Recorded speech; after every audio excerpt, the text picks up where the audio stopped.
It is a day that many in the state have been waiting for. COVID-19 restrictions are now lifted, and life can return to something like it was before this odyssey began. Political reporter Rick Albin is here now with Governor Whitmer's announcement and reflections as she made it official today. Rick. Well, Brian, it's 469 days, more than 15 months since the first case of COVID-19 was reported in Michigan. The state, for all practical purposes, is back to normal. Governor announced last week that virtually all emergency orders surrounding COVID-19 would be dropped. But that left some question about the MIOSHA work rules. Well, that was answered today when that agency also lifted work and mask restrictions, making it possible to go maskless without crowd limitations practically anywhere, with only a few exceptions. Governor talked about the milestone earlier today in Detroit. And today is an exciting, happy, joyful moment. This is an exciting announcement that we are now dropping the epi orders.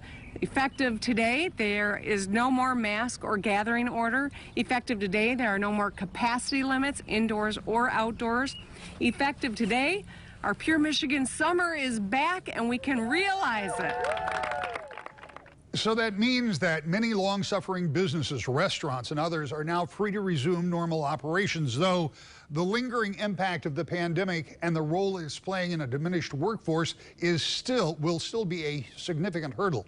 The governor's enthusiasm for doing away with restrictions after such a long haul was tempered by the reality of where we collectively as a state have been in the last year and a quarter, the loss of nearly 20,000 family, friends, and neighbors in this state, and the hardship the pandemic unleashed on so many.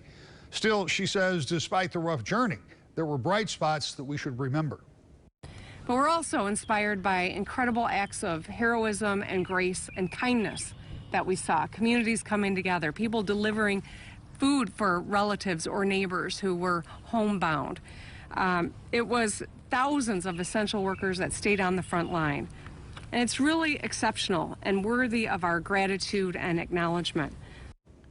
Now, the announcement today includes most businesses and activities, with this one exception, according to a MIOSHA release that said the updated rules, quoting here, focus on the healthcare settings where known or suspected COVID-19 patients may be present. These workplaces may have a higher exposure risk for employees and need continued protections to mitigate the spread of COVID-19.